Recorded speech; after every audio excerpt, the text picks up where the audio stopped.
All right, good morning, everyone. We will call to order the June 7th, 2022 City Council meeting. Please call roll. Garza. Here. Fast. Here. Bagwell. Here. Richardson. Here. Pyrus de Carvalho. Here. Pledge of Allegiance.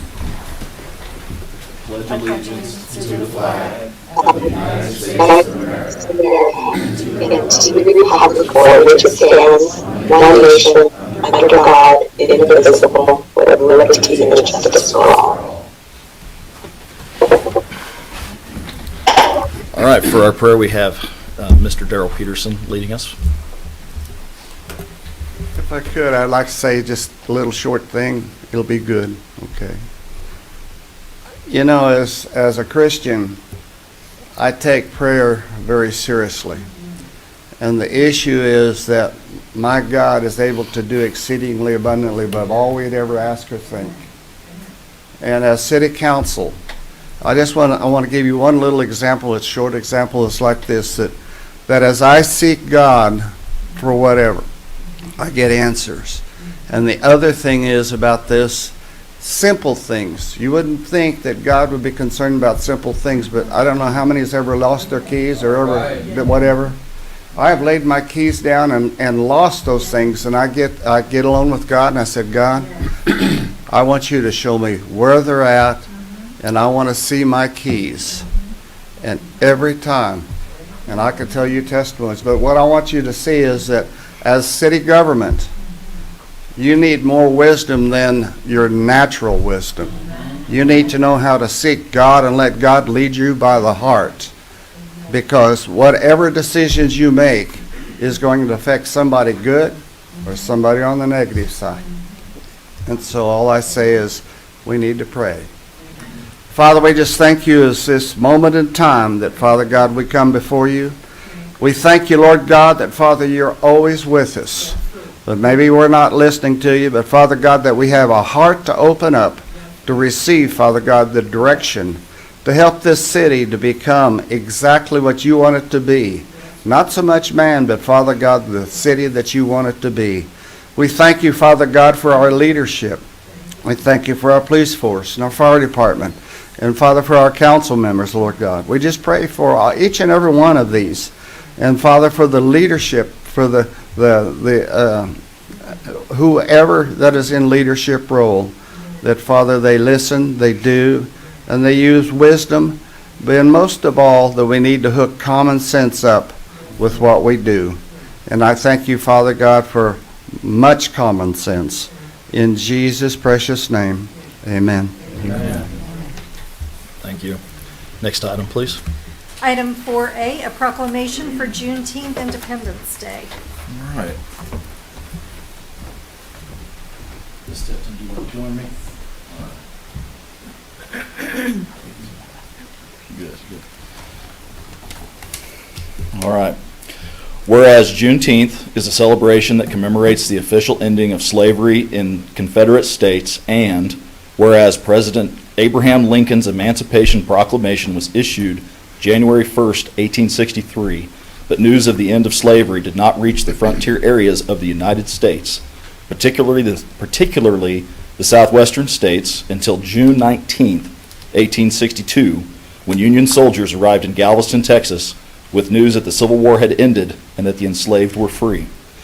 And whereas African Americans who had been slaves in the Southwest celebrated June 19th, commonly known as Juneteenth Independence Day, as inspiration and encouragement for future generations, and whereas we acknowledge the historical significance of Juneteenth Independence Day to the United States and join the continued nationwide celebration of Juneteenth Independence Day to provide an opportunity for the people of the United States to learn more about the past and to better understand the experiences that have shaped the United States. And whereas Juneteenth is a day to remember the moral strain and terrible toll of slavery on our country, but is also a day that reminds us of our capacity to heal, hope, and emerge from those dark moments with purpose and resolve. And whereas while we have come a long way in our efforts to promote equity and justice, there is still work left to do. Now therefore, I, John Richardson, Vice Mayor of the City of Hutchinson, Kansas, do hereby proclaim June 19th, 2022 as Juneteenth Independence Day, and encourage all residents to join in celebration and solidarity, and further urge all residents to actively raise their own awareness of the significance of this celebration of African American history in the city of Hutchinson. Would you like to say a few words? Yes, I would. please? Thank you very much. Good morning, council members, mayor, vice mayor, city manager, community, family, and friends. Thank you for allowing me to come today to speak about Juneteenth and to announce that Hilo Inc. is my nonprofit that I started in Hutchinson, Kansas in February 2022. Hilo Inc. stands for Hutchinson Empowerment Engagement Leadership Organization. So Hilo Inc. is doing their first annual Juneteenth celebration in collaboration with Hutch Rec in Smallville. So I have put the flyers in front of you today, so I ask for you guys to come out, help us celebrate, raise awareness, and have some fun for Juneteenth. Any questions for me? Thank you. Okay. I do have flyers, brochures, temporary brochures on my organization that goes ahead and lets you know exactly what Hilo Inc. is going to be doing in the community. Linda, we have to. All right, thank you guys for your time. Thank you very much.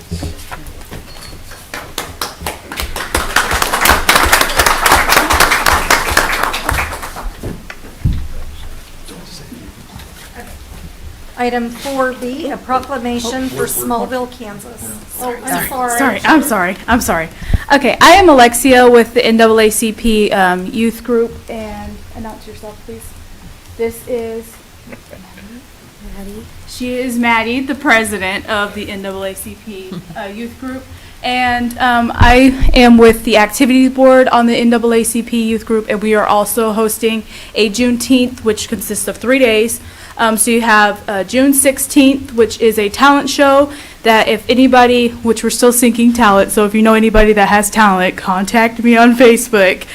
You can contact me through the NAACP Hutchinson Youth Group on Facebook if you know anybody. But we have the talent show, which is from 5:30 to 7, and there will be a vendor there, which is Stick in the Hole, which is a little donut thing. If you ever heard it, delicious. Also June 17th, which consists of the actual Juneteenth celebration, which will have games, activities, that type of thing. We'll also have vendors there as well, which will have the Salt City snow cone people, and then we'll also have Stick in the Hole as well on that day. And then we will have also June 18th, which is at the farmers market, and we'll also have a table there. So also the winner of the talent show will be performing at the farmers market as well. So if you have any questions, concerns, you can just contact us at the Hutchinson NAACP youth page, and we will get back to you as soon as possible if you have any questions. Thank you. Thank you. Thank you. Sorry. Now, item 4B, a proclamation for Smallville, Kansas. All right. I can assure you the brighter shades of red is because I've never made a proclamation before, not because of anything sinister. All right. Whereas the fictional character Clark Kent, also known as Superman, arrived in Smallville, Kansas in a spaceship during a meteor shower, and whereas the city of Hutchinson and Smallville share many similarities, and whereas the city of Hutchinson has formally recognized these similarities since June 21st, 2013, when Clark Kent, also known as Superman, was inducted into the Kansas Hall of Fame. Now, therefore, I, John Richardson, Vice Mayor of the City of Hutchinson, Kansas, do hereby proclaim for the 10th straight year that June 16th through 19th, 2022, the city of Hutchinson shall be known as Smallville, Kansas, the home of Clark Kent. Would you like to say a few words, please? Yeah. Good morning, Mayor, council members. A couple of you are new to this, and just wanted to express my gratitude for everything you guys have done over the last 10 years. This is a big deal because it's proclamation number 10. Next year will actually be the 10th anniversary of becoming Smallville, Kansas. So we hope to make next year bigger and better in all ways possible. Excited to have Juneteenth as a part of the Smallville Festival this year, and just want to thank everyone for their support over these years and being able to watch it grow and be a fun event for the summer here in town. So I'll turn it over to Amy from Hutch Rec for information on the festival, and then John from Con.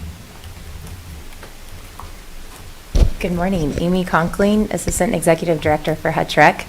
We are once again excited at Hutch Rec to partner with so many different groups. We just talked about Juneteenth and Hilo and Chris and his group to present the Smallville Festival. It starts next week, which is third Thursday, June 16th. It kicks off with our Smallville celebration in downtown Hutchinson. We hope you come out for a lot of fun, very much family-friendly events going on downtown from 6 to 9 p.m. Like our traditional third Thursdays do. It continues on Friday night the 17th. We have partnered with the Evans family for a Thank You Smallville concert that they are hosting at Salt City Brewery. There's also a Superman film at the Fox Theater, and then we continue on Saturday with several different events. Hutch Rec Race Series has our Smallville 5K and Superhero 1 mile run. We have a Smallville pub crawl, and we have several different events in between. So we encourage you to go to hutchrec.com and follow the Smallville Festival webpage, as well as our Smallville Festival presence on Instagram, and we are all over social media. But again, we are excited. The Smallville Festival is presented once again by First National Bank of Hutchinson. We think that's a testament to our community since it is celebrating Hutchinson and Smallville. So if you have any questions, check us out at hutchrec.com and all of the Smallville Festival webpage and social media. Hello, everyone. I'm John Robinson, or Boba Fett. I run the Smallville Con. We've got a great show. We missed a couple years due to COVID, so we're happy to be back. We'll be back June 18th from 10 to 7 p.m. and the 19th from 10 to 5. We'll be out at the Kansas State Fairgrounds. We'll have 3 buildings out there full of events and vendors. We've got our special guests include The Flash, John Wesley Shipp. We've got Colossus from Deadpool, Stefan Kapicnik. And we have J.J. Cohen from Back to the Future. We've got some Superman guests, including Jack O'Halloran and Mariel Hemingway. We have 2 Batmobiles, an animated series Batmobile and a 66 Batmobile that'll be on display. We have multiple life-size Star Wars ships and Star Wars props, including the Book of Boba Fett throne I built. They're all life-size, so you can go take pictures. When you're in there, we don't charge for photos there. There's admission to get in, but it's pretty cheap for the 2 days. We have over 100 vendor booths in the buildings. You can look at pop culture items, anything from jewelry, pop culture, comics, collectibles. We have a lot of local and national authors, artists, and craftsmen. We will have an individual costume contest on Saturday and a group costume contest on Sunday. And Sunday will also include our Smallville car show. And we'll also have, being since Father's Day on Sunday, we're going to have a Father's Day giveaway. We have our vendors donate a bunch of stuff, including a $300 Iron Man helmet, and everyone's included in it, and pretty much just need a ticket. And we hope to see everybody out there. If you want to check out updates or anything, you can go to smallvillecon.com or our Facebook, Instagram, or everywhere there. But we're looking to have a great show this year. We've got a lot of fans coming in, and we actually have vendors from around 16 different states coming in, including Kansas. So it ought to be a great show and something for everybody out there. Thank you.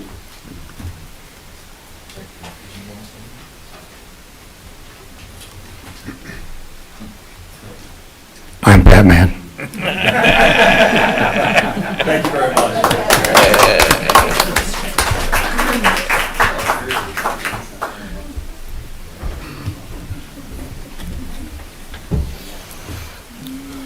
All right, next item, please. Item 5, oral communications from the audience. All right, this is the part where members of the audience can come up and state their name and address and have comments on items that are not on the agenda, and you would have 5 minutes.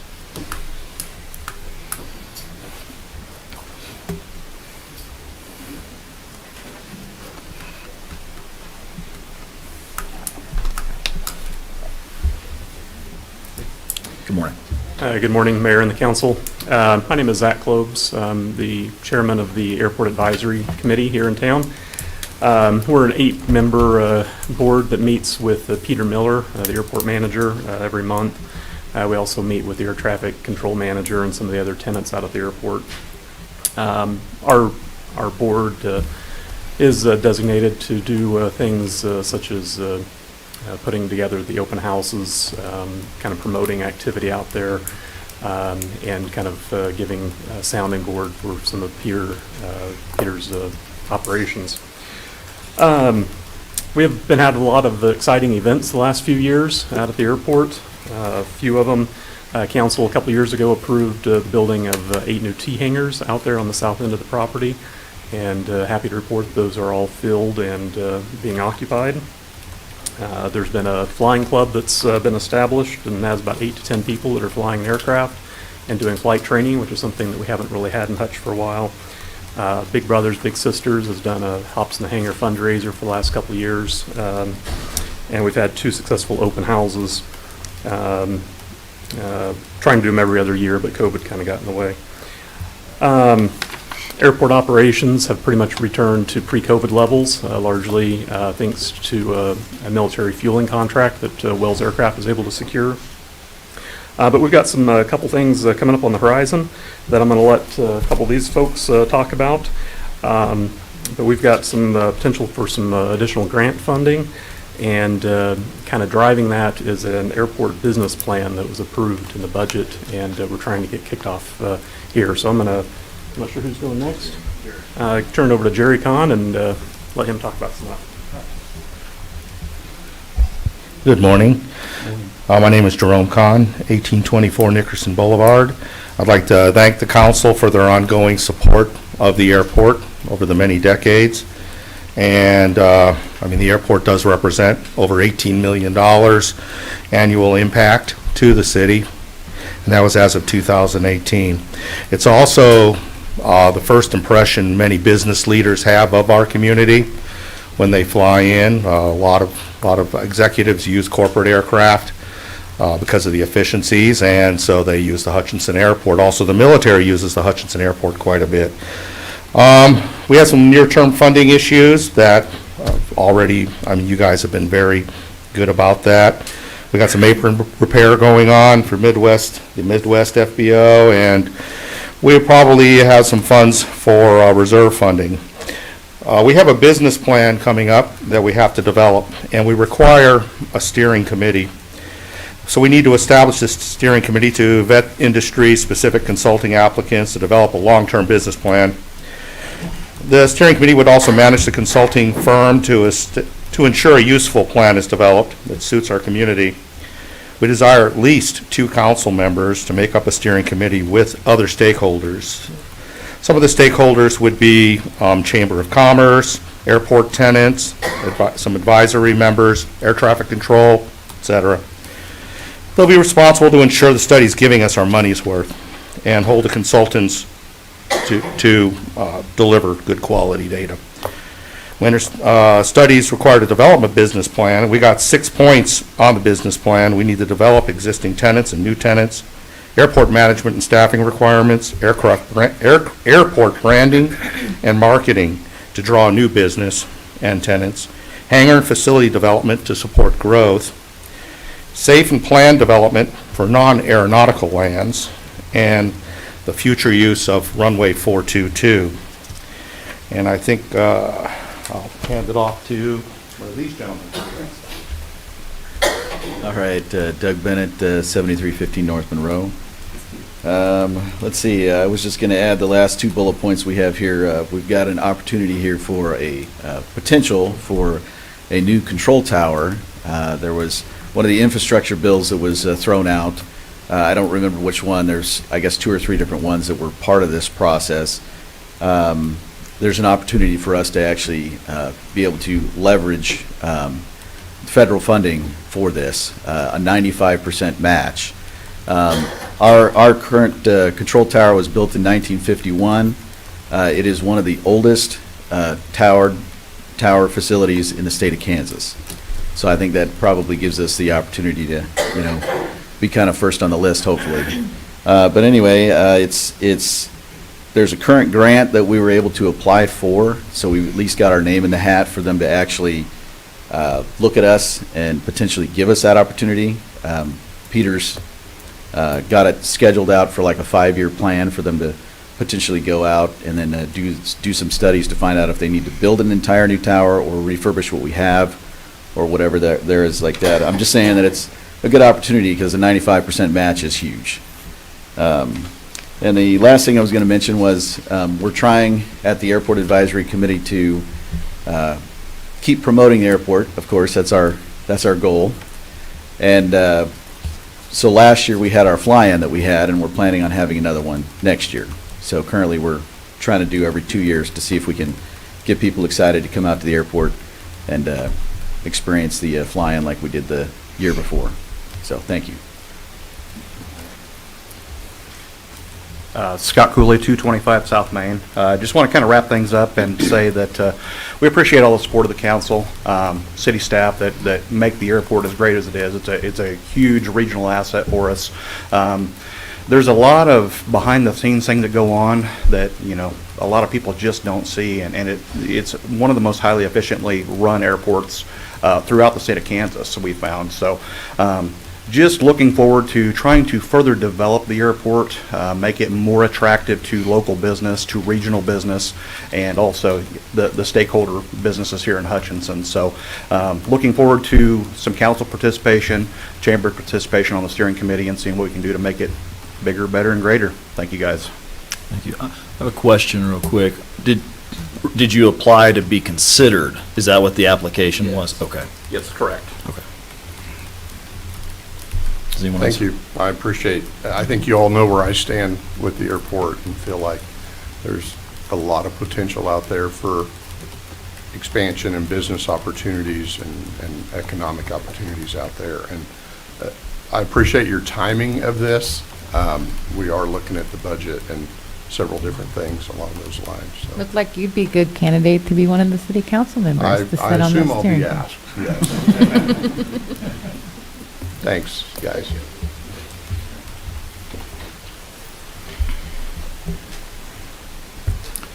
Do we have any other audience members that would like to make comments not on the agenda?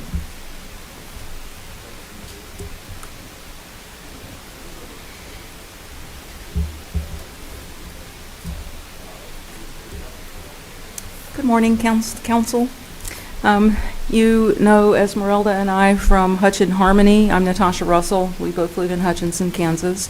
This is going to be quick and simple, I hope. We just would like to know and encourage a community steering committee for the city manager hire. And it would be on the lines of the steering committee, community steering committee that was put together when the human relations officer was being considered for hire, and that is something that we think would be appropriate for the community of Hutchinson. A steering committee for city manager hire. That's really all. We would encourage that. Okay. Thank you. Thank you. Thank you very much. I don't know if that's an ask. If you guys already have that planned, then you could just answer that now. But if it's not, then we would encourage it. A community aspect is very important in hiring the city manager. Yes. The last time we had community input. Okay. Thank you very much. I was just, we haven't yet decided what that's going to look like. Last time we did have a steering committee. This committee may do more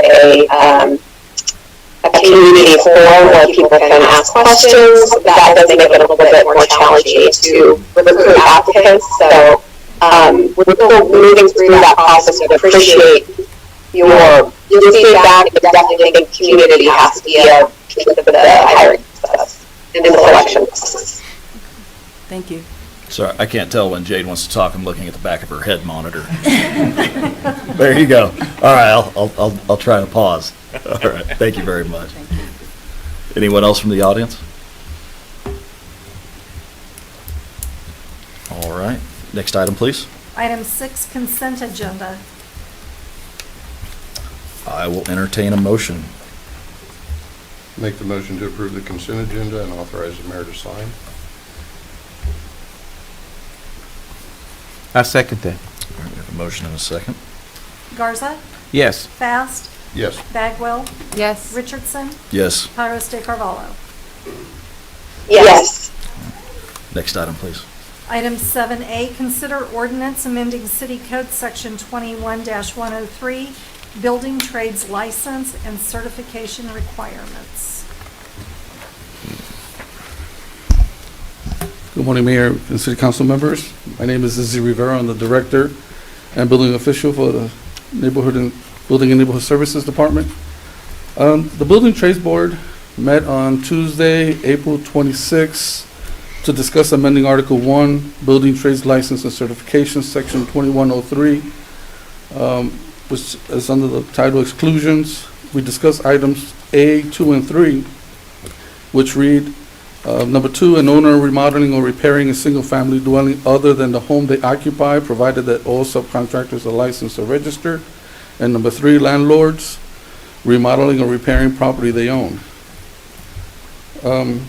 We discussed merging these two items into one item. What the two items did was separate an owner from a landlord. A landlord, in simple terms, of course, is an owner as well. So we didn't see the need to separate them. And the board, along with some of the several landlords that came to the meeting, we all agreed. Some clarification, however, was required by the board and by the landlords, and that was given to them by staff. And after additional further discussions and clarifications, everybody was in agreement. The board then unanimously voted to recommend to City Council to approve and amend the section as outlined in the ordinance, in the attached ordinance, and authorize the mayor to sign. Any questions? Yeah, so the only change is, it's always been that the homeowner can do his own work, so that's going to stay, correct? That is correct. This is for owners of property that they do not occupy. Right. So, but a landlord, am I getting right now, can do repairs on their own? Well, they were able to do it anyway. Yeah. A landlord can do their own work on their own without being licensed right now? That is correct. Really? Yeah. That was one of the exclusions, which is what the confusion was. Yeah. And so what we did was clarify, and we just made it, we reworded it by saying an owner remodeling and repairing a building or property other than the ones that they own. Okay. That way it gives a landlord who owns an apartment complex wants to remodel one unit in their building. Right. Why should they need to hire a contractor for that? Okay. They still need to hire the trade contractor, but to do the basic remodeling stuff, they can do themselves. Okay, that's where I was confused. You still have to hire a licensed electrician That is and correct. licensed That is plumber. correct. So, okay. That was the clarification that both the board and the landlords that attended the meeting wanted, but none of them had any conflict or regarding what we were recommending. Okay. Ms. Bagwell, Mr. Fast, do you have questions? Do not. Jade, do you have any questions? No, this is something that I've heard from landlords that they wanted for a long time, so. Is there anyone in the audience that would like to speak on this or have questions on this topic? All right. I will entertain a motion. Motion to approve an ordinance amending Section 21-103, Buildings, Trades, License, and Certification Requirements as presented and authorize the mayor to sign. Second that. Okay, motion and a second. Garza, Yes. Fast. Yes. Bagwell, Yes. Richardson, Yes. Pyros de Carvalho. Yes. Item 7B, consider resolution approving a special event in a designated entertainment district for the Harley's Celebration Welcoming BAK 2022 event. Paul Brown, City Attorney. Next week is a very, very busy week. We have multiple events almost every day, and this is a part of those. Bike Across Kansas goes from border to border. They've been off for a couple of years, but they haven't been through Hutchinson in several years. And this is to provide a designated entertainment district on the north side of Harley's Bicycles. So if you go up Main to 7th Street, Harley's Bicycles is at 7th and Main, and it's the portion of 7th Street immediately north of the building, just that partial block. And that's what they're asking to be blocked off and designated as an entertainment district to welcome the bicyclists as they come through Hutchinson. and we'd ask the council to approve that. Any questions or comments? Paul, I have a question on these special events. I know it's in our ordinance that the city council has to approve that. I would question if we would ever not approve one of those. And I do like that they're on there because then it's a public thing and people know about them. But I'm wondering if it needs to be something we deal with on a regular Let me basis. tell you why it is that you have to deal with that. I appreciate it. Because it's state law and you have to do it in this manner. Okay, well I will be quiet then. Trying to shortcut the system a little bit, yeah. Well, I mean, I don't think it's necessarily a bad thing, but we do have a lot of events and But understand, the state of Kansas has exclusive regulation of alcoholic beverages, Okay. and that's where this ties in. And so whatever authority we have, it originally comes from the state, and the statute says that it must be done by resolution, which means we have to do one of these each time.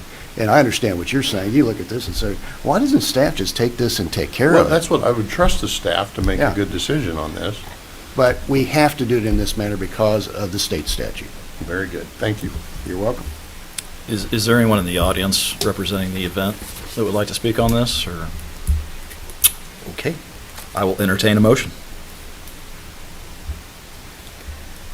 I'll make the motion to approve the resolution authorizing the Harley Celebration Welcoming Bike Across Kansas 2022 event on June 14th of 2022 as a special event pursuant to City Code Section 18801, and authorize the Vice Mayor to sign. I second that. Garza, Yes. Fast, Yes? Bagwell, Yes. Richardson, Yes. Pyrus de Carvalho. Yes. Item 7C, consider resolution approving a special event in a designated entertainment district for the Evans Family Community Thank You Concert. And here we are again. That's why I like you, Paul. And this is the event that Amy Conkling was referring to earlier. This will occur in the 500 block of North Main. We've had a number of those outside Salt City Brewery. And it is on June 17th, and it has the same boundaries on it that we've had on each of those events in the 500 block of North Main, and there's a lane that is preserved for emergency services, fire and police. And we would ask that the council approve the resolution. Any questions? Comments? Anyone in the audience want to speak on this? All right, I will entertain a motion on this one. I motion that we approve the motion to approve the resolution authorizing the Evans Family Community Concert on June 17th as a special event pursuit of the City Code 18-801, and authorize the mayor to sign. I'll second that. Garza, Yes. Fast, Yes? Bagwell, Yes. Richardson, Yes. Pyrus de Carvalho. Yes. Next item, please. Item 8A, consider transfer of Hutch Taxi Certificate of Public Convenience and Necessity. Good morning, Mayor, Vice Mayor, and Council. Karen Weltmer, City Clerk. Hutch Taxi has provided taxi service to our community since January 1st of 1994. From January of 94 to June of 2015, the operation and management was provided by Hank Oliveira. On June 8th of 2015, the ownership was approved by City Council to be transferred to Jeanette Chambers, who has operated and managed the business for the last 7 years. Ms. Chambers contacted me, letting me know she is moving out of state and wanted to transfer the operation and ownership of Hutch Taxi to Nathan Stestny. City Code Section 16108 states that no certificate of public convenience and necessity may be sold, assigned, mortgaged, or otherwise transferred without the consent of the governing body. On May 31st, Mr. Stestny filed an application for certificate of public convenience and necessity for the operation of Hutch Taxi. On file in my office, I have the required proof of insurance, a current rate sheet for services, the number of vehicles in operation accompanied by the taxi inspection certificate signed off by Officer 195. Staff recommendation is to approve the transfer of ownership and issue a certificate of public convenience and necessity to Nathan Stesney to operate Hutch Taxi in the city of Hutchinson, Kansas, and direct the city clerk to issue said certificate. If you have any questions, I'm happy to answer them, and Mr. Stesney is also here if you have questions for him. Any questions? Any Karen, I questions? have a question. I'm sorry about this annoying echo, but can you hear me okay? Yes. Okay. The question I had is, it seems like it's a little bit obsolete to require a certificate of public convenience when we have Uber, Lyft, and all these other kind of unregulated services. And I'm wondering, is there any regulation in place that the city amends to propose to eliminate that? Because I understand why we have it. It's important that, people know when they call a taxi that it's safe and insured, and I get all that, but are you kind of understanding where I'm coming from? I do, and Mr. Brown can answer that. I understand what you're saying, Mayor. At one time, the city of Hutchinson had its own taxi service, and some of that emanates from that. Part of the regulation of taxi services is to provide safety for the riders in those vehicles, because we don't otherwise have any safety net regarding who's performing the services and who the drivers are. And you're right, Uber, Lyft, all those others, how much regulation is there really? They're regulated by the state, but there's not a lot there. So it remains to be seen. We've actually discussed that from time to time, whether we continue to regulate city taxi services. Do we continue to do that? And on some of that, I defer to those who are in charge of safety, like our police department, because they also check the vehicles that are used for the transportation. And that may be a discussion in the future, whether or not we continue to do that. Do we check? How does the rest of the feel on that? Do we check them yearly? Do we check what yearly? The The vehicles? vehicles. No, we want So, to. that's why I questioned if it's even- But in our code, it doesn't allow us to. Yeah. We tried it once, but we had pushback. I think it's a question of oversight. With those other services, the oversight's done by the company, whether, on whether it's a viable driver and vehicle, whereas in this situation, we're the oversight. Chief, what do you think, Chief?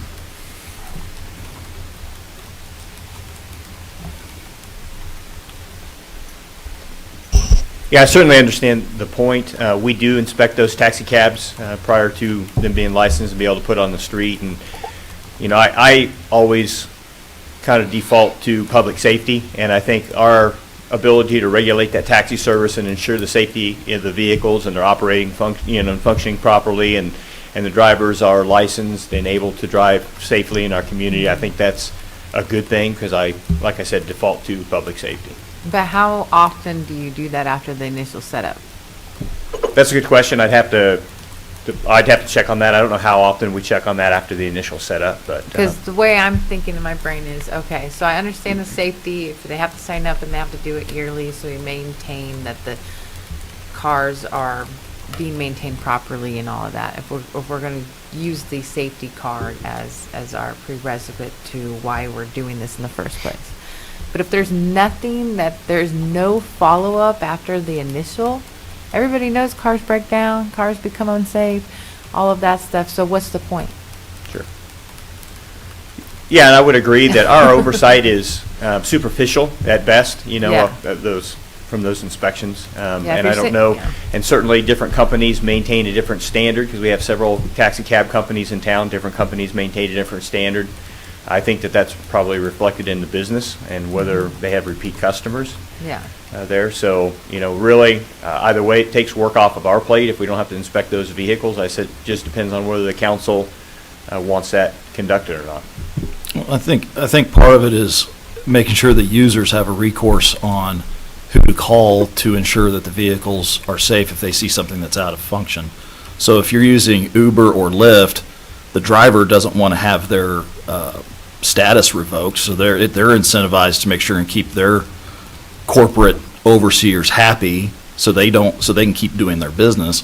Whereas if you have a local taxi, I'm not saying this would happen, but if you have a local business and the driver has a car that's not working properly and you're a client and you call in to complain, the local owner may or may not care all that much. They may ignore it because there's no recourse. Then you can call Lyft. I mean, if you were a taxi, you don't have, Yeah. you're self-employed or you're a small business rather than worrying about a corporation saying you can't be part of our service anymore. All right, so let me ask this. Can a person call the city to complain and then you guys can revoke, is that where the oversight is on that? I get a lot of complaints about taxi cabs, Mhm. and I let the owner know what they do from there. I am not sure. Yeah, so my whole question is, it's pretty superficial, right? The whole process, because there isn't In all much of a- honesty, my recommendation is you either make it more strict and give me more authority, or, because you're right, there's no recourse. I created a inspection sheet annually, and I sent it out, and I got pushback because it's not in our code. I don't have the authority to do it, Yeah. so. So either make it more strict or get rid of it. My opinion. Because at this point, it's just fluff. That's how I look at it when I see it. It's just a hoop for somebody to go over initially, and then there's nothing. I think that's that done many years afterwards. ago it worked just fine because once, correct me if I'm wrong, Mr. Brown, but the city owned the taxi company many years ago, and Hutch Taxi was the very first taxi company after the city. The city kind of transferred the ownership to them, and from then, there was, I think, Roadrunner, and then Roadrunner left the city and came back. Then we had a couple others that didn't stick around, and. Yeah. So your recommendation of running the taxis is to be more strict, so you can have more teeth for the complaints, correct? Correct? That's my opinion, yes. Yes. I think we need to Yeah. have a further discussion on this down the road where we can learn more about it. Okay. But for now, And the for the president. time being, I would entertain a motion on this. Motion to approve the transfer of ownership and issue a certificate of public convenience and necessity to Nathan Stinsney to operate Hutch Taxi in the city of Hutchinson, Kansas, and direct the city clerk to issue said certificate. Second that. Garza, Yes. Fast, Yes. Bagwell, Yes. Richardson, Yes. Pyros de Carvalho. Yes. Item 8B, consider OB School land real estate purchase agreement. Paul Brown, City Attorney. At least this council and several previous councils have seen our attempts to sell a portion of the real estate north of the old OB school. We're probably closer now than we have ever been. And that's what this transaction is about. And if you look to the exhibit on the back of the contract, you can see the tract that we are attempting to transfer. The OB school is owned by the Buehler School District. Been there many years. I mean, it goes clear back to the 1800s. Not this particular building, but them owning the real estate. And north of there are several outbuildings. And also north of there's a portion of the OB school that got built onto city property. It's in the city. It was built on city property. The permit for the work was actually issued by the county. So, not right, but that's what happened. And so the Buehler School District no longer uses that facility and attempting to transfer it to Scott Toshman, which is the T Real Estate LLC. And so we're trying to transfer the real estate with it. Now, this is airport property, and the FAA is quick to tell us that that's their airport. Because, well, when they spend money on the projects, they pay for 90% or 95%. So you have to get the FAA's permission to sell this tract. And some of our earlier attempts, we didn't get that done. We were trying to do it in a bigger manner, trying to take that full tract to the north that's in the green box and include that with the transaction as well. The Buhler School District has used it since the 1950s. So as far as the airport really using it, it doesn't. But that's not the way the FAA looks at things, and we don't criticize the FAA because they invest millions in our airports, so we thank them publicly. That's as much as I'm going to say about that. And so we're trying to transfer this particular tract that has the improvements on it because it's part of the structure of the original, of the OB school in the front. And that's what this contract for sale is, and you can see the part that's been identified in blue there. The sales price, not very big because it's not a very big tract, $7,540. The real expense has to do with Lochner, which is the next agenda item, the engineering consultants that help us through that process. That's $14,750. Council, you've looked at that earlier. That's to be divided in thirds between the city, the Buhler School District, and Mr. Toshman.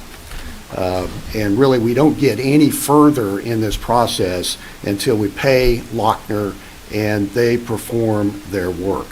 So that's what this contract is about. Lochner's work will actually provide us with the legal description for that tract. And part of what Lochner does, and I'm getting ahead of myself, but part of what they do is reform the boundary lines of the airport because that has to be substantiated to the FAA. So here we are. The council has indicated willingness to proceed with this transaction, and we've had attempts before to do that. So here's the contract, and we're hopeful that we can accomplish it this time. It is still subject to FAA approval, but we have to take this step to get there. Any questions from the council?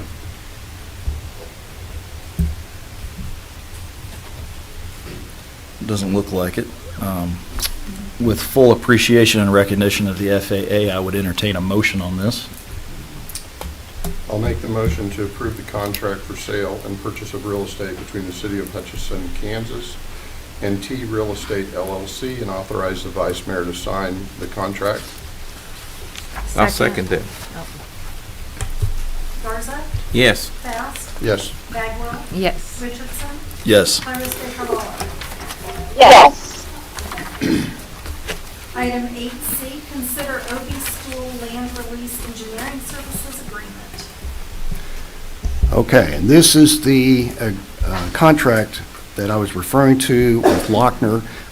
The city has used Lochner before for these type of work. When we did the expansion on the airport to the south, it was Lochner involved with that.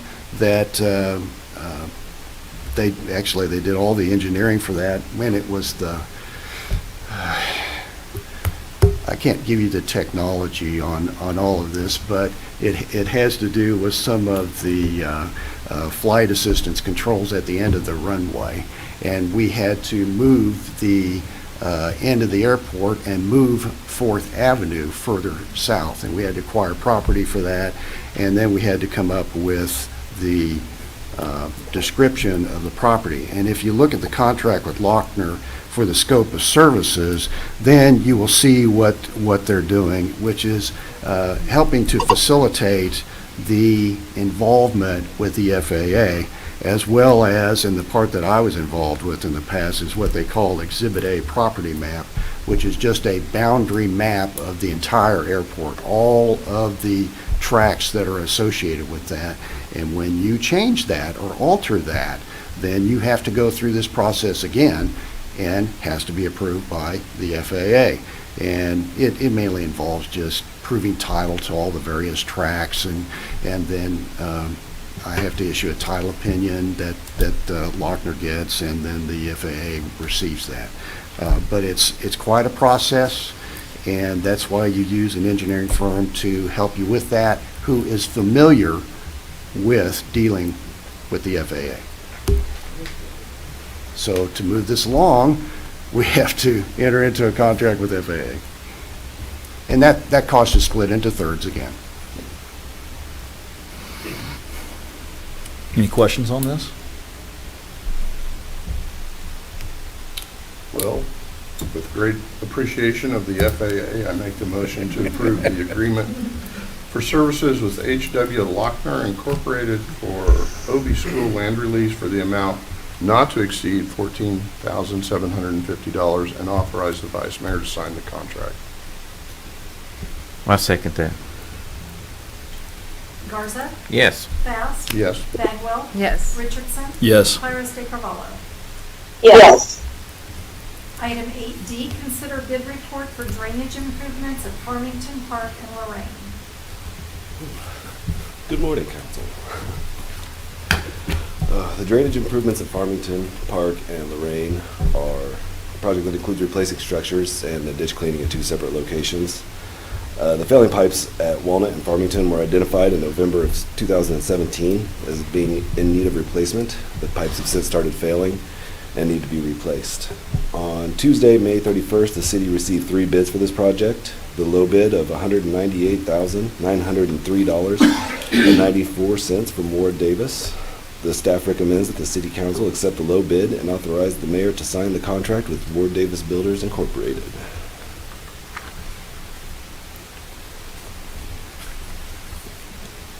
Any questions on this?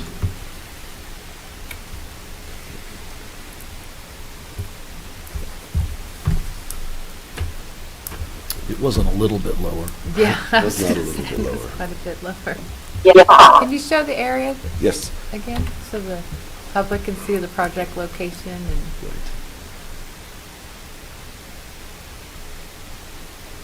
And is this to help with flooding in that area? Yes. So the second location, the one location, it holds water currently. It was actually, the ditch is actually graded too low up in Farmington Park. Uh-huh. And with it'll run congruent with the other project that Ward Davis is also performing in that area with building the park in Farmington Park. So we'll continue to clean out and grade the ditch and then replace the structures. The other one is on Lorraine Street, not where the map is pointing to, in front of AutoZone. And then heading south there because there's continually flooding problems where they're having to block the roads every time it rains over at 16th and Lorraine. Okay. And so it's to help. There's some future, the stormwater maintenance or a master plan has identified a project in that area to help, but we believe in the short term this will help alleviate some of that flooding. Okay. Thank you. And this was identified as a problem in 2017? Yes, sir. Any questions, Jade? No. Mr. Garza? No. I will entertain a motion. Motion to accept the low bid from Ward Davis Builder Inc.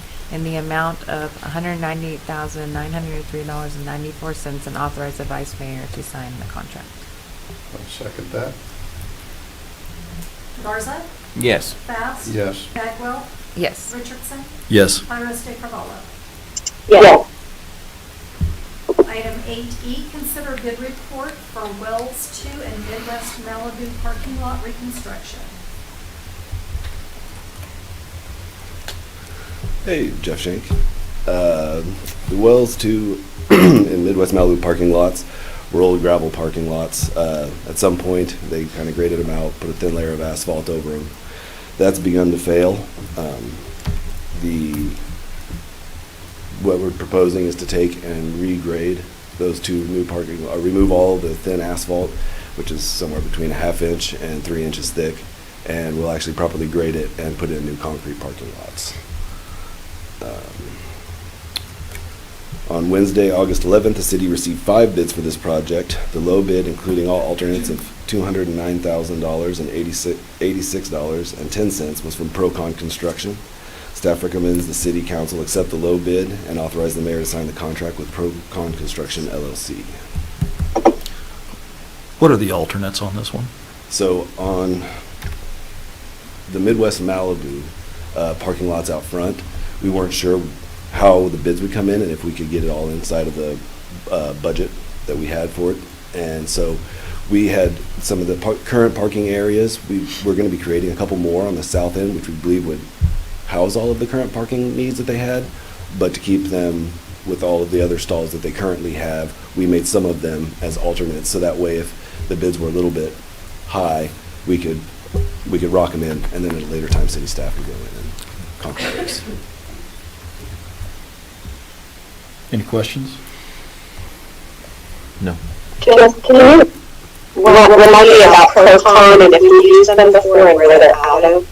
Yes, Procon is actually a newer company. They're based here in Hutchinson, and they currently have the drainage repair project with us, and they have our concrete maintenance contract. They've been performing quite a bit of work around the city of Hutchinson.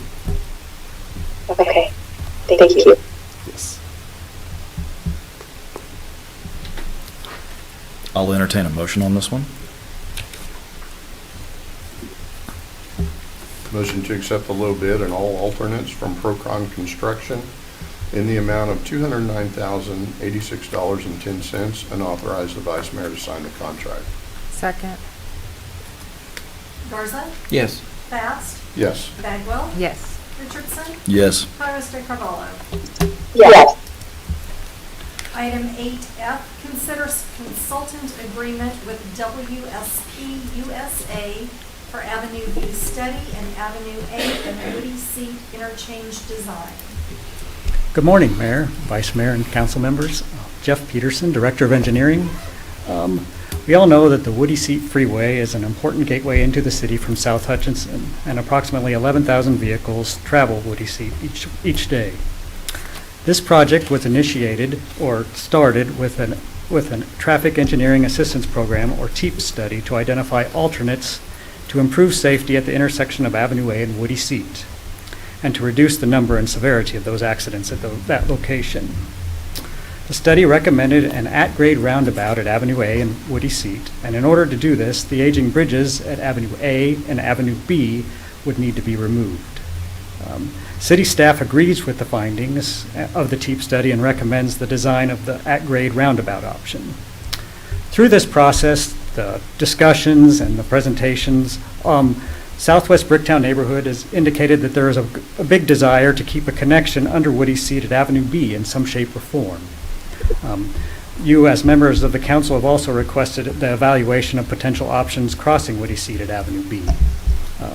The city went through a public RFQ, or request for qualification, process earlier this year, and we have received a single proposal from the team of WSP USA, teaming with JEO Consulting Group. WSP USA completed the TEAP study, so they have familiarity and knowledge of the Woody Seat corridor and have experience with traffic-related projects in the state of Kansas and throughout the United States. JEO Consulting Group has significant bridge experience in the state of Kansas and in the Midwest.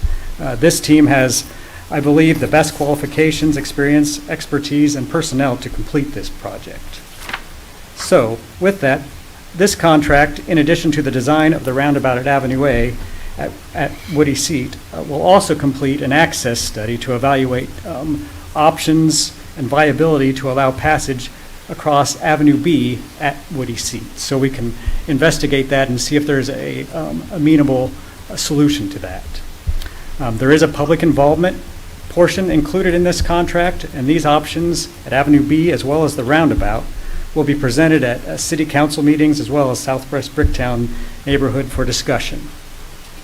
The design of the selected option to cross Woody Seat at Avenue B is not included in this contract, since that hasn't been determined at this point.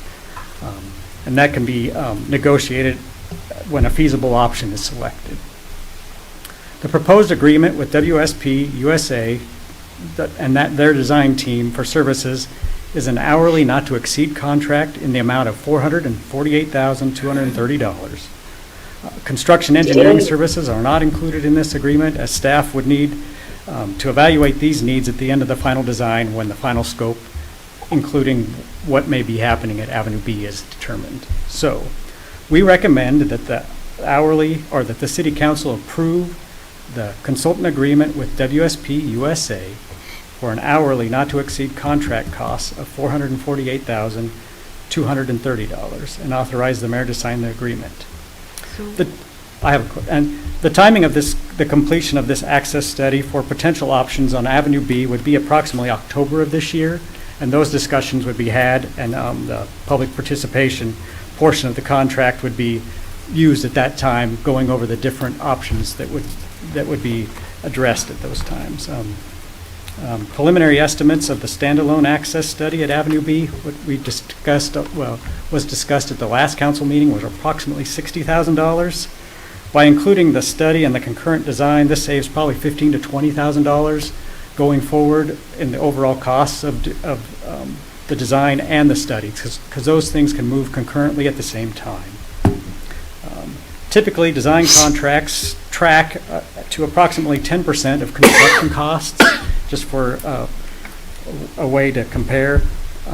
Preliminary estimates for the construction of this project is approximately $4.1 to $4.2 million, so it tracks with that very well. So, and as we move forward, we believe that the best way to continue to move forward and minimize the cost of the access study was to present the contract for both the design of the roundabout and the access, so they can be completed at the same time. So, any questions, concerns?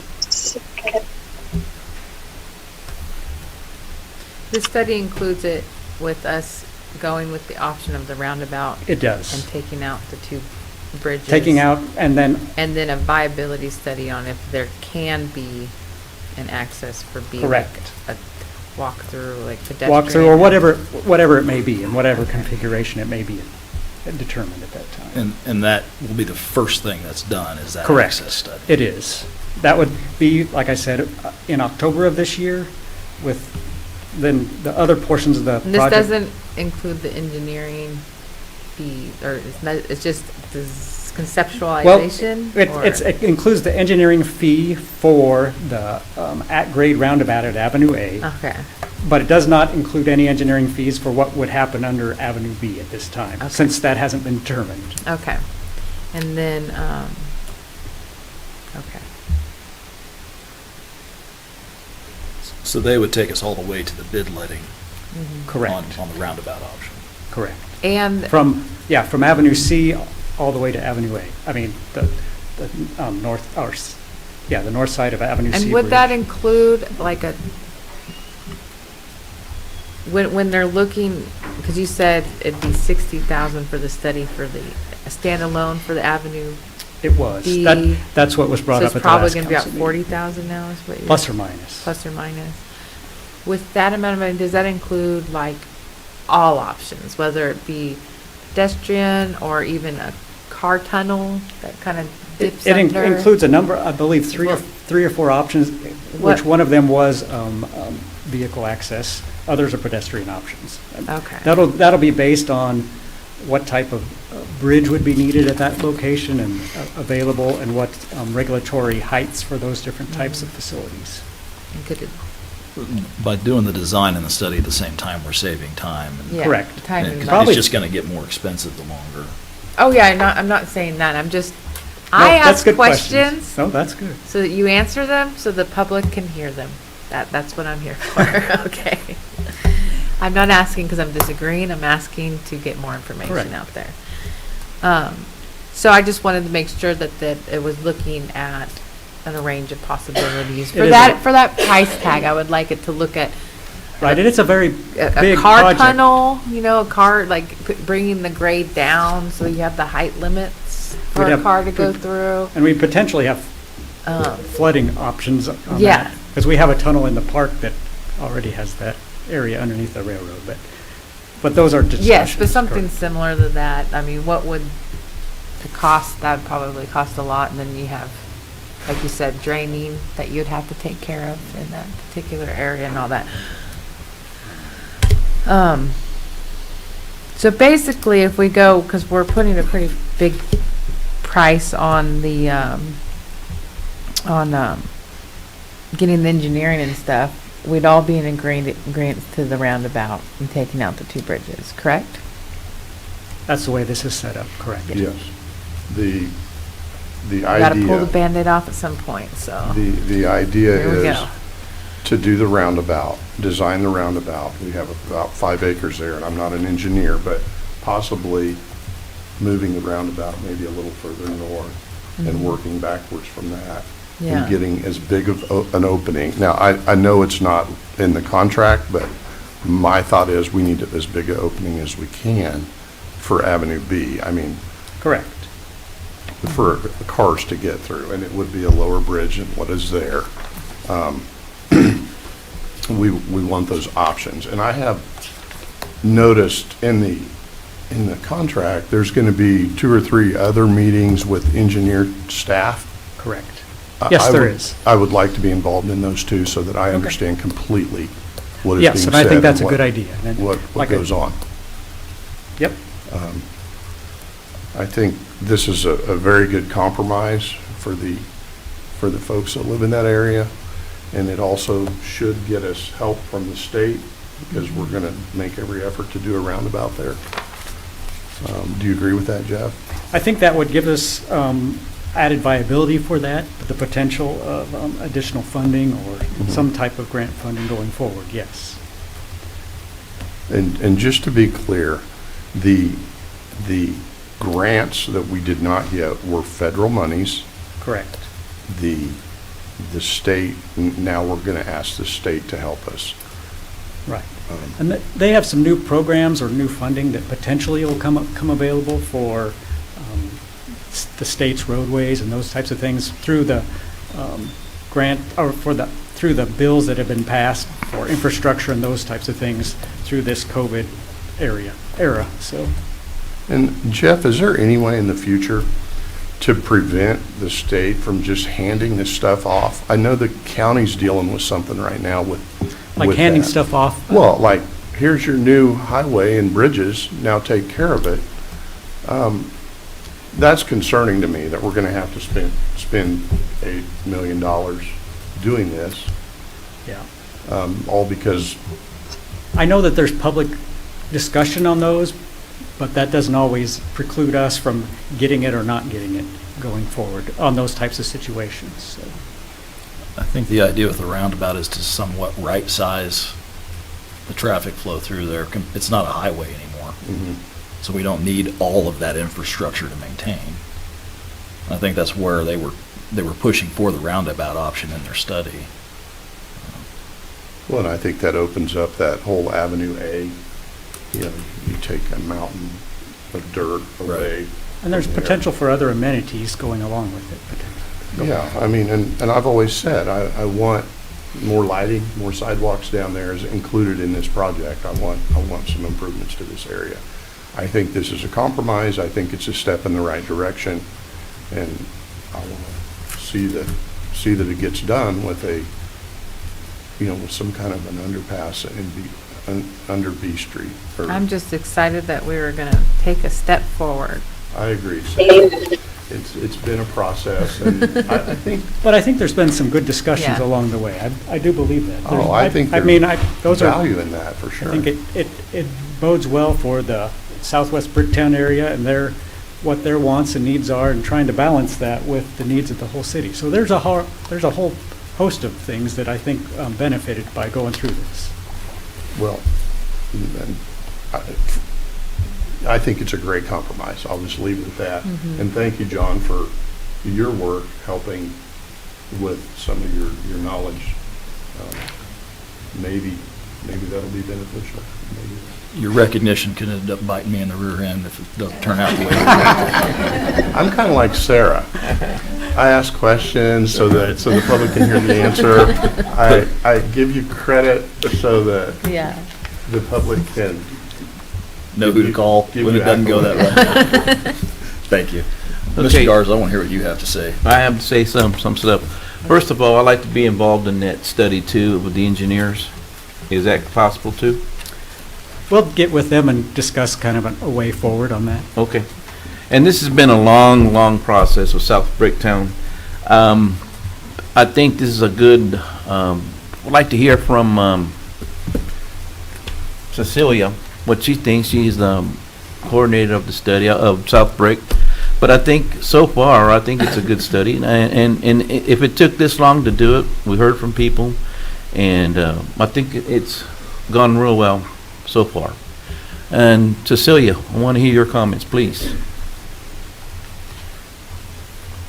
For the record, Cecilia, I was not going to put you on the spot. I wasn't thinking of saying anything, but. I'm sorry, Cecilia. That's okay. All right.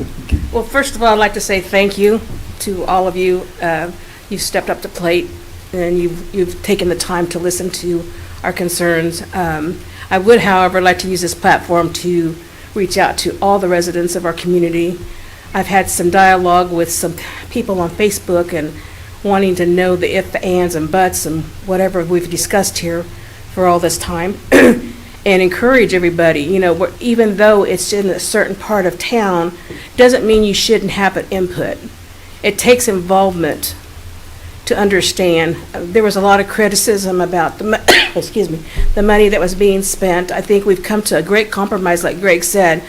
I like to give my hat to Greg, Mr. Garza, and Mr. Richardson for the concerns that we had and the questions we had. They were answered quite well by them and have been very supportive of our questions and our concerns.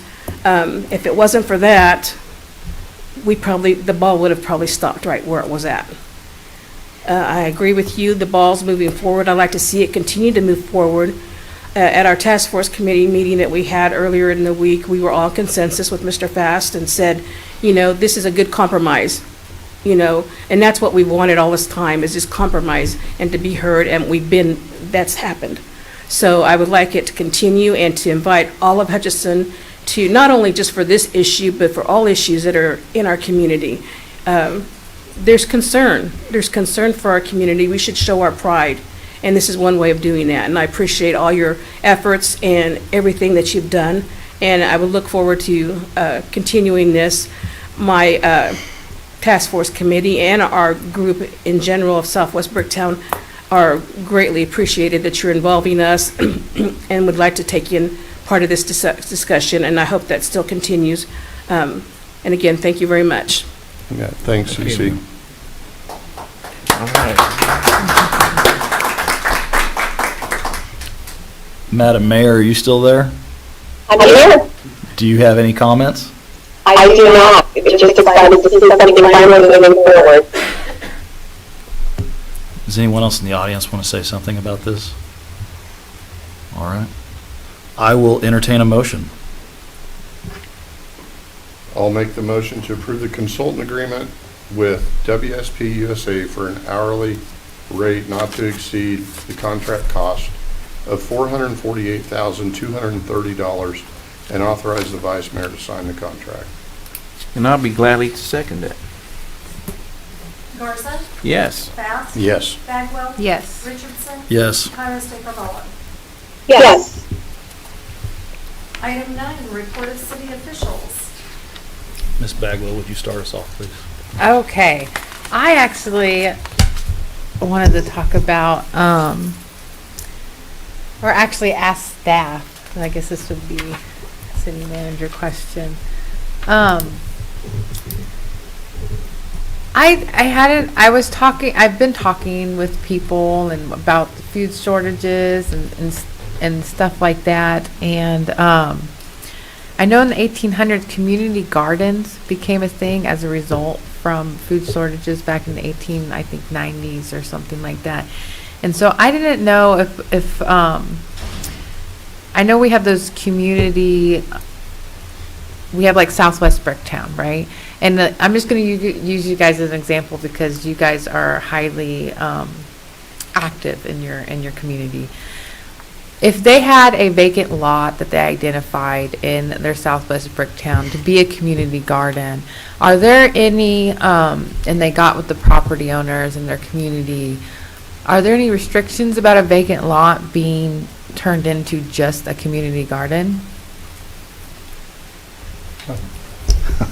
I'll take a shot at this.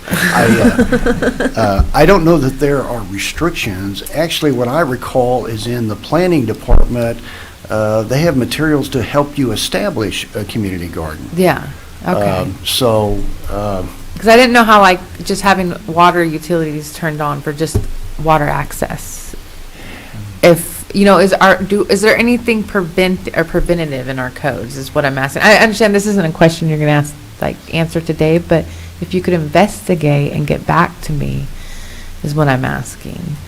I know, and if we do already have some stuff in place, if we can get that information out to our community groups like Southwest Bricktown and Farmington and all of that, because I think, we focus a lot on parks and stuff, but I think a child could get a lot out of a community garden. I think a teenager could get a lot out of a community garden.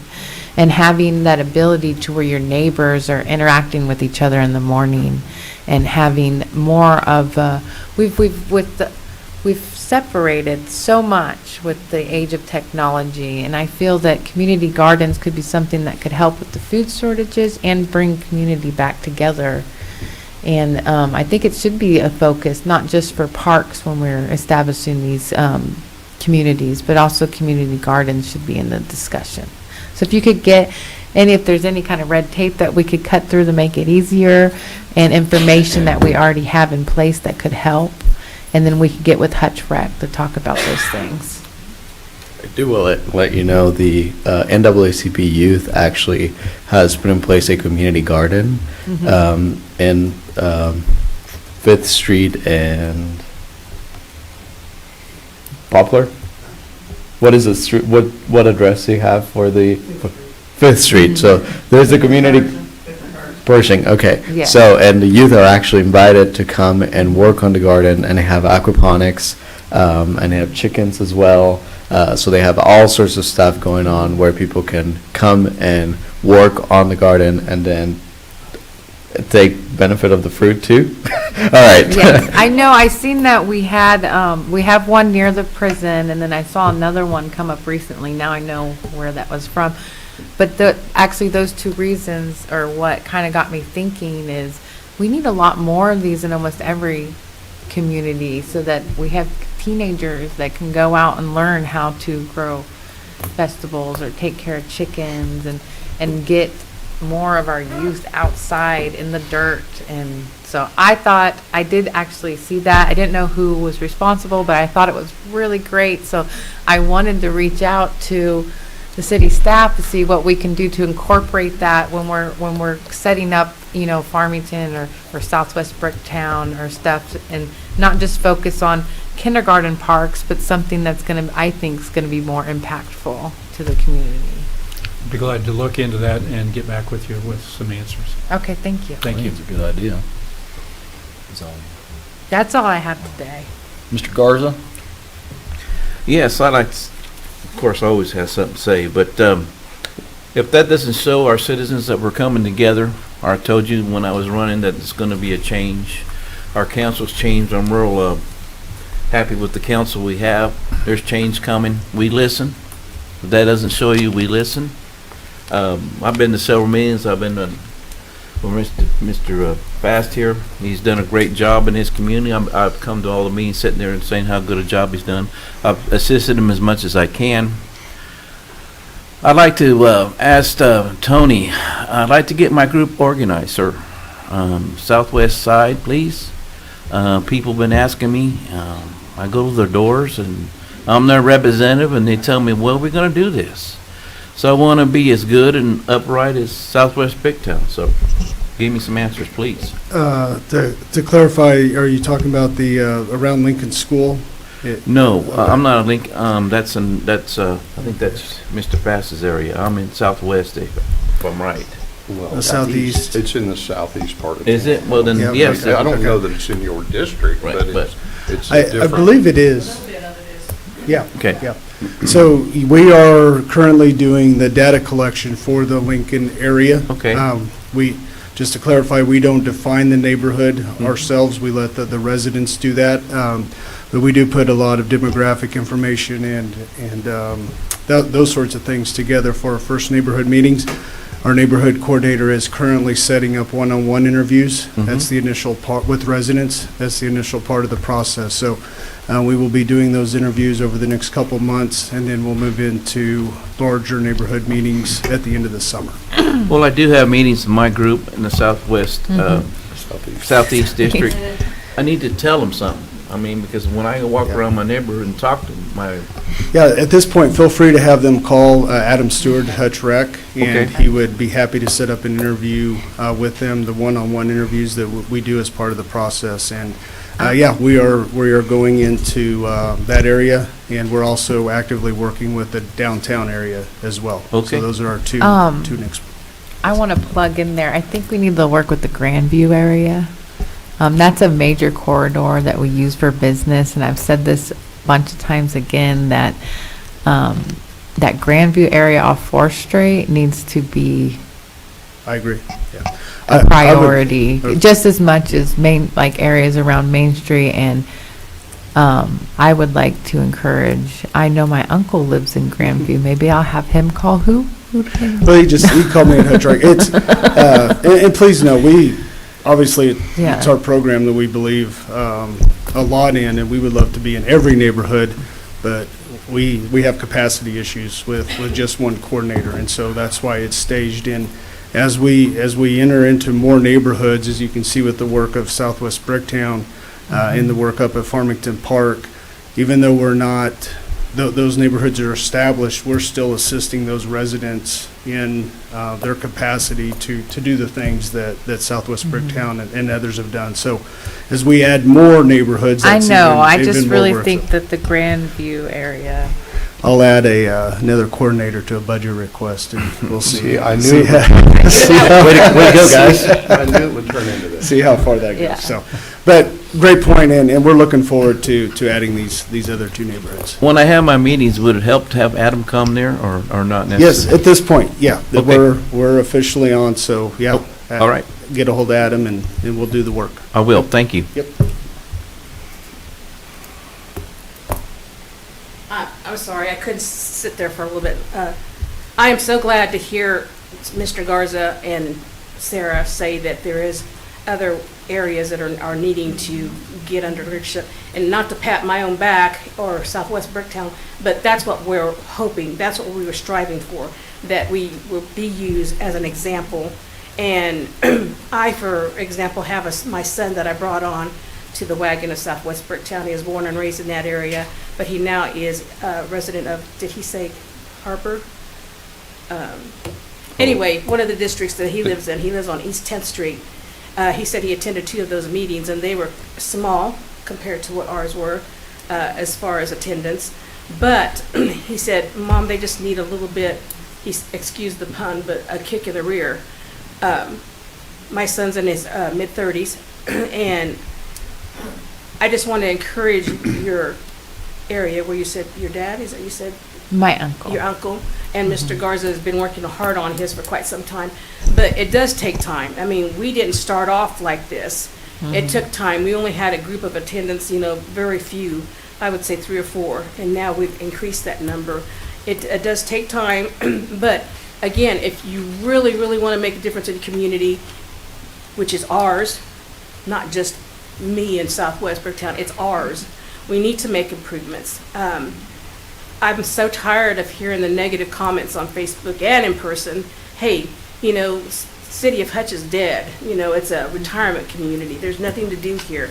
Well, if they took the time to be involved, even if it's just 1 or 2 people attendance in those meetings, it's going to take some effort and time and sweat, and it'll get there. If we can help in any way with questions or answers, and my son attended 2 of the meetings in 2 different districts, he made an impact. They're ready to go. They're starting out small, but that's where you got to start at. You can't be handed a big plate of ham and say, hey, have at it. You're going to have to take little bites at a time. So if there's any way that we can help any other district or any other organization, we are here. That's what we're for, to show pride and to unite together as a community and move forward. So, thank you. Thank you. Last but not least, I'd like to thank my colleagues because we are working together, and that's what it comes to be. So, trust me, you have a good council. That's all I have. Thank you. Mr. Fast. Wondered if we could discuss the noise ordinance. There's been one complaint, but I think generally speaking, we have a lot of loud cars and motorcycles. I chose to live on Main Street. I'm okay with the noise, but what is the ordinance and how do we enforce it? Chief, can you address that? Can you enforce it a little bit more?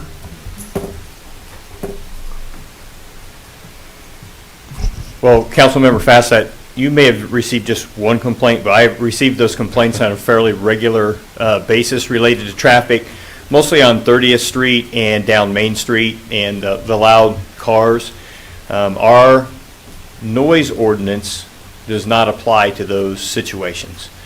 And there are no traffic ordinances in the standard traffic ordinance that you all adopt annually that would address that aspect. So simply put, there is nothing in our code or the ordinance that would allow us to enforce vehicles that are loud, whether in a business district or a residential district.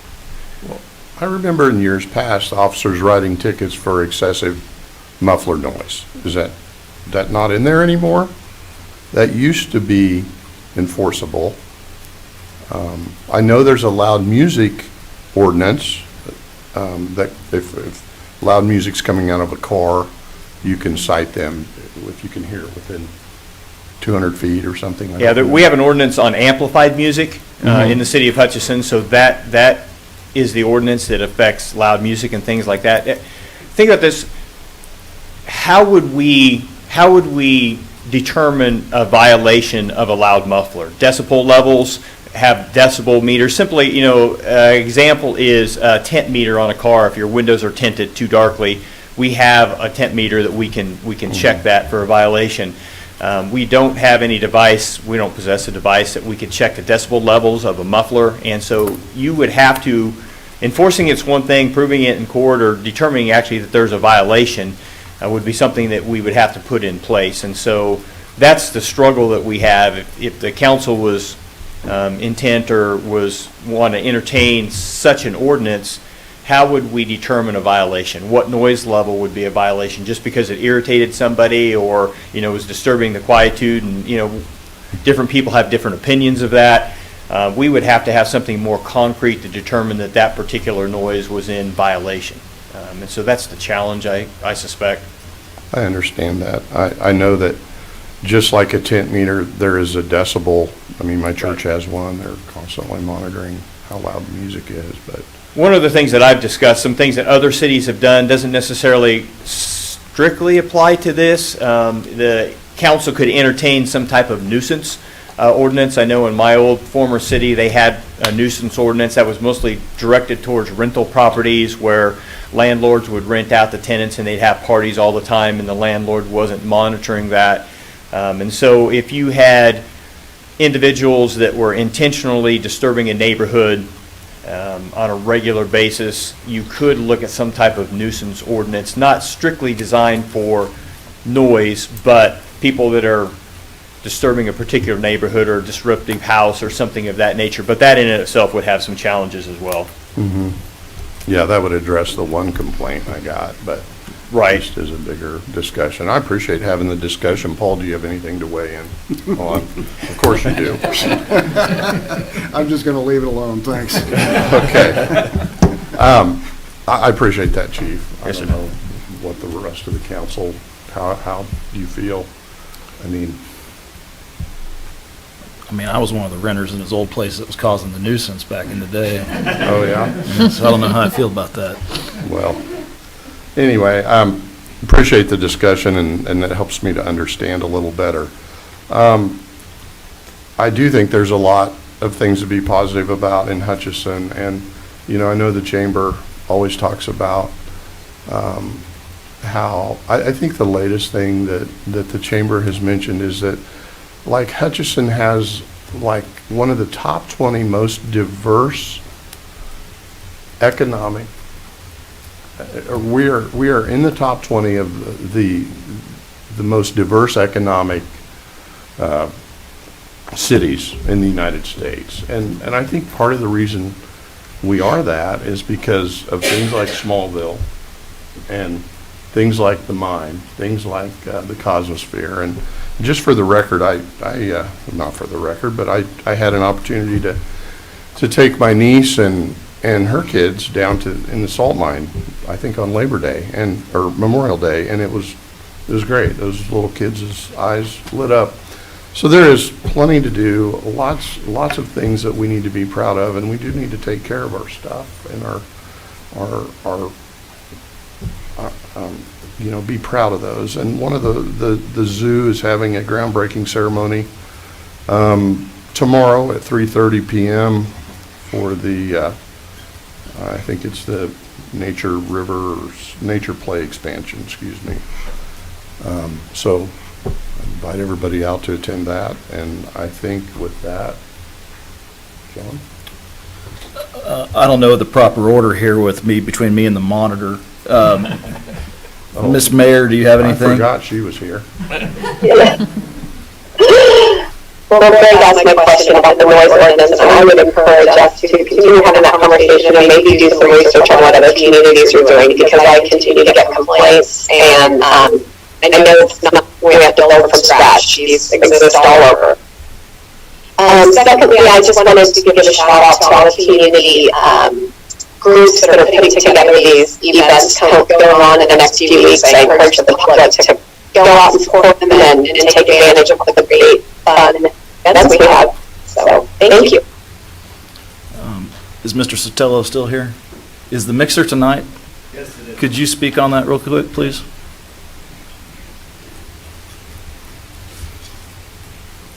Sorry for all the trips up here. That's okay. Dave Stella, Human Relations Officer. Again, another party. Real excited about tonight for our second minority business mixer that will be on People's Bank and Trust on 11th and Plum. Don't ask me what the right address is, but it's sponsored by Shelters Insurance, Justin Gillette, and People's Bank and Trust. And we also have Rhonda Harris, the director of the Office of Minority and Women-Owned Business from the state, coming to speak to our business community tonight. So really excited about this opportunity. It's open to everyone, but it is especially for those who are interested in advancing and advocating for minority entrepreneurship in our community. And this is at People's Bank and Trust at 11th and Main? Correct. Okay. Yeah. All right. What Thank time? you very much. What time? 5:30. 5:30. 11th and Main. 11th and Main. And the last one there was a great group of people there. I hope there's even more. Yeah, it was awesome to see. Daryl Pope came to my office the Friday before. I said, how do we get folks to come? And he said, what are you doing? And I said, well, working, but what do you need? And he said, oh, I'm going to stop by your office. And he stopped by in his truck, and we drove around town delivering flyers to all of the people that he thought should be there. And we had a great turnout of people that I didn't know. So I was really happy, and I'm hoping to keep this momentum going for our community. Kind of took the bull by the horns there, didn't you? Yeah, he really did. All right. That's all I have. I appreciate everyone's patience today. Mr. City Manager? Good morning, council members. Gary Meager, interim city manager. Wanted to make you aware of a couple of things. First of all, it's my understanding that you wanted to set aside $3 million of the ARPA money that would be distributed to the community for projects associated with housing, economic development, small business, and childcare. So we've,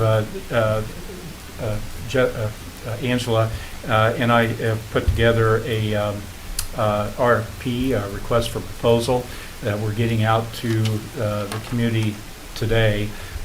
This would be for management services to help us with the distribution of those funds.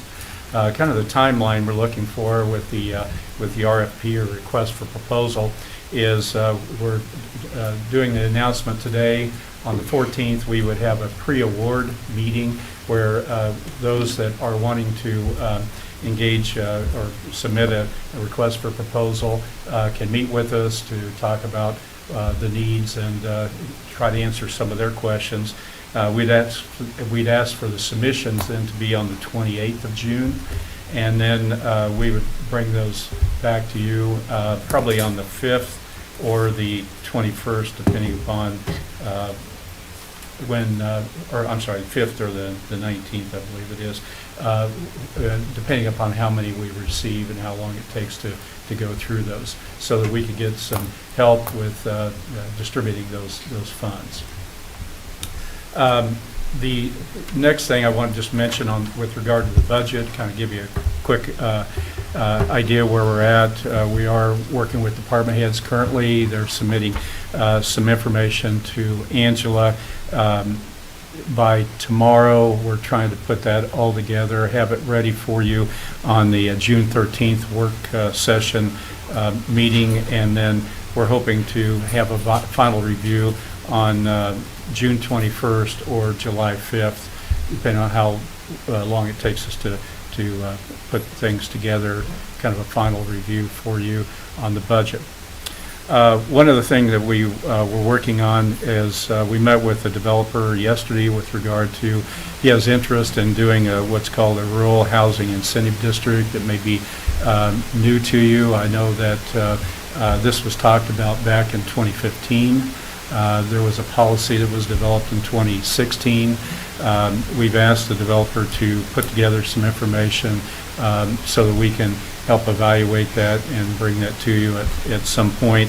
Probably what we'll need to do is to take a look at that policy. There's some things that have changed with regard to the RHID regulations that we'll need to modify or edit the policy, but we'll be talking a lot more about that. It's an opportunity to provide, in this particular case, I think it's a developer that wants to, has about 30 acres, wants to develop about 80 units. Some of it will be a duplex, and most of it, I think, will be in a single-family development or single-family housing.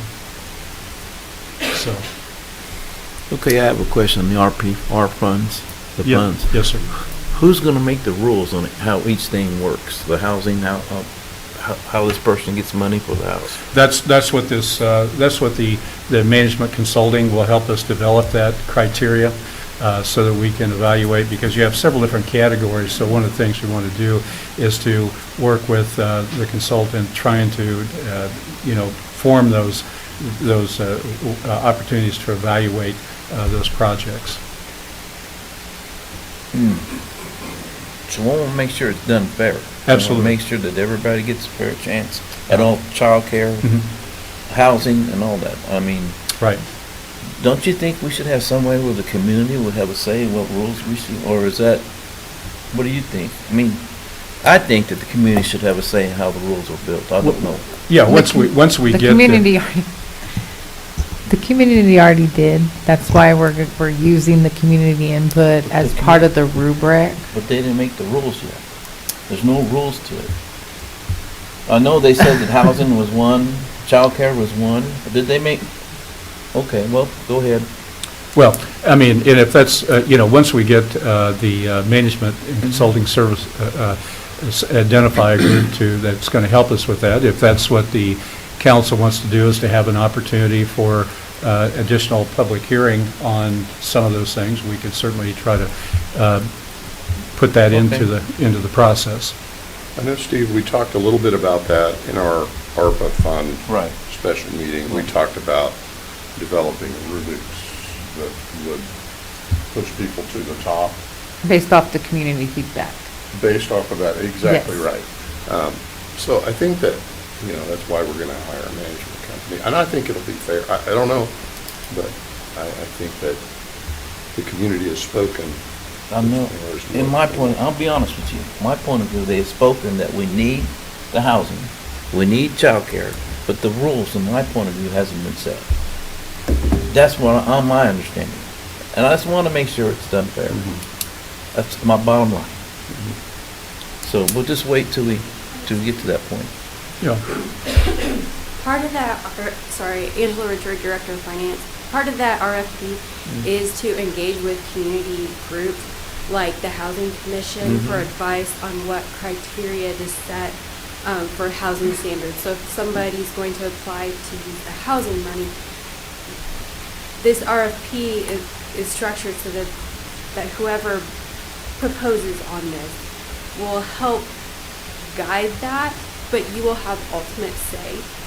So it's not like whoever is awarded this RFP is going to come up with the structure and how to distribute that without your final say. They're supposed to develop the processes to get us to that point and to engage with you. Okay. Does that help answer some of your concerns? I just want to make sure the public knows it's done fair. If, I've lived in this town for many, many years. You can bring me a project up here and say, we're going to do this. But as minorities, sometimes we say they're not going to be fair to us. So they don't even apply for it. I want this thing done, though it's done fair. So all minorities and all whites and everybody will be encouraged to apply. Don't get that idea that it's not going to be fair to me. So why even try? That we run into that all the time. I had another question regarding ARPA. Sorry to. That's okay. I think we're all in agreement. I think we became all in agreement in that last ARPA about the amount that we were going to put towards. Are we going to have an agenda item that finalizes that, and so that the Housing Commission gets their 5% of our 50% in this budget session that's coming up? Is that going to be something that we can have kind of appropriated? I don't know what's been done so far, but Angela? I would think we need to get the RFPs back and what that cut is going to be, and know what that cost is going to be to manage the funds. Then we'll know what's left over. But that's for that portion. I was hoping we could get an agenda item that's separated. Yeah. That basically an agenda item that appropriates like 50% here, and then I believe we were going to keep 50% for the city, and then 5% of the city's 50% was going to get allocated towards the Housing Commission, so that we could have an injection of funds in there for sidewalks and brush up Hutch, and maybe even a bigger, better housing program that could help the elderly with getting. I would like to see, because you have like Brush Up Hutch does the paint, but a lot of time the elderly don't have anybody that can paint the houses. Having that money in there that could help, whether it be interfaith housing or volunteers, or help with actually getting the job done and stuff like that. So I would like an agenda item that separates this all out and we get it voted on, so that the 3 million to what the RFP's for, get that in the budget item for the 5% of the city's 50% towards the Housing Commission, and at least get that set out and voted on.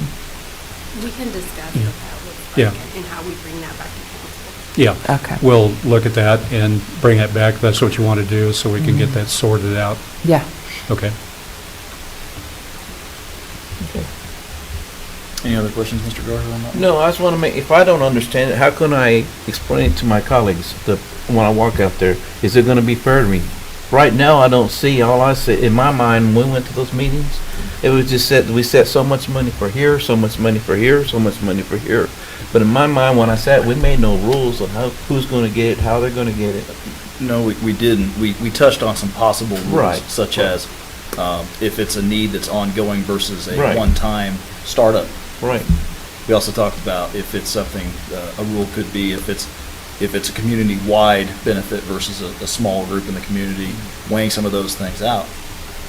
We discussed what those could possibly be, but we never finalized. But we never finalized. We also talked about if it hit 2 or more. So if it hit child care and economic development, if it hit 2 of the 3 target things, it's going to be, could that possibly be weighted higher? Correct. But we talked about when this RFP goes out and they're doing their proposal, I would like them to have access maybe to the, or encourage who's ever going to put in the proposal to watch our ARPA funding meeting. It's on YouTube. Please go back and review that information prior to putting in a proposal, because there's a lot of good information about, where the council's kind of feeling about. We did a huge community project to get a bunch of community input, and we want that to be highly weighted on. when people put in proposals for this ARPA money. So basically saying, does it fit within the boxes of what our community has identified as a great need? Number one being childcare, you know, and then we also had economic development and housing. So does it hit housing and economic development? Does it hit? And so what we're saying is we did a extensive community outreach. We know it needs to go to childcare, economic development, and housing. We've decided that when they're going through the grant process, if people are applying for these funds, that they hit those boxes.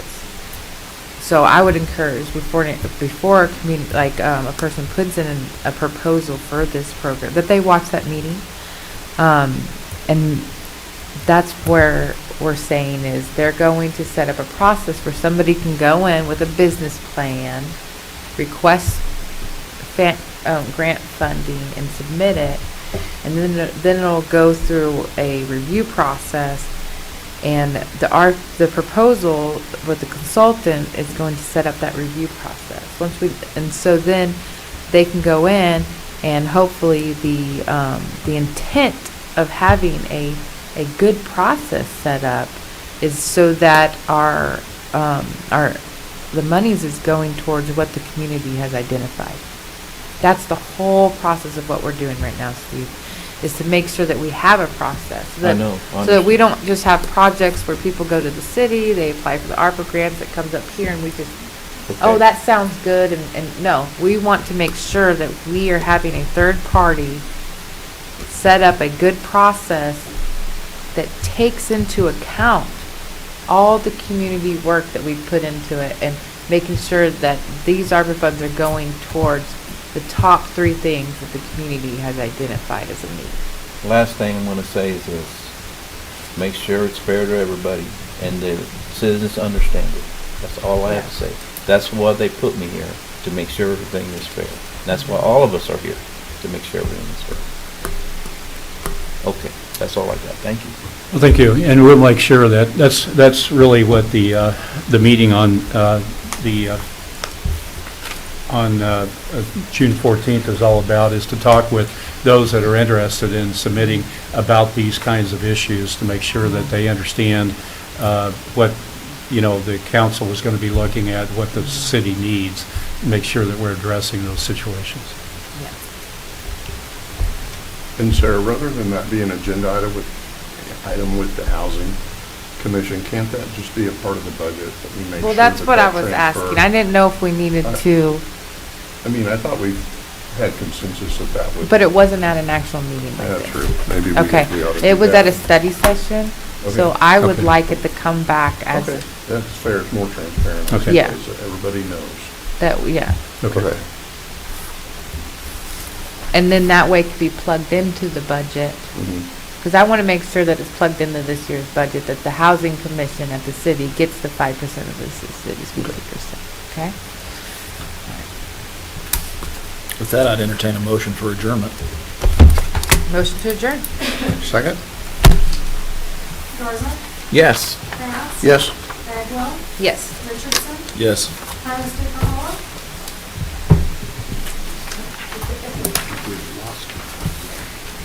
I think we win the vote. Yeah. What happened? Thank you, everybody.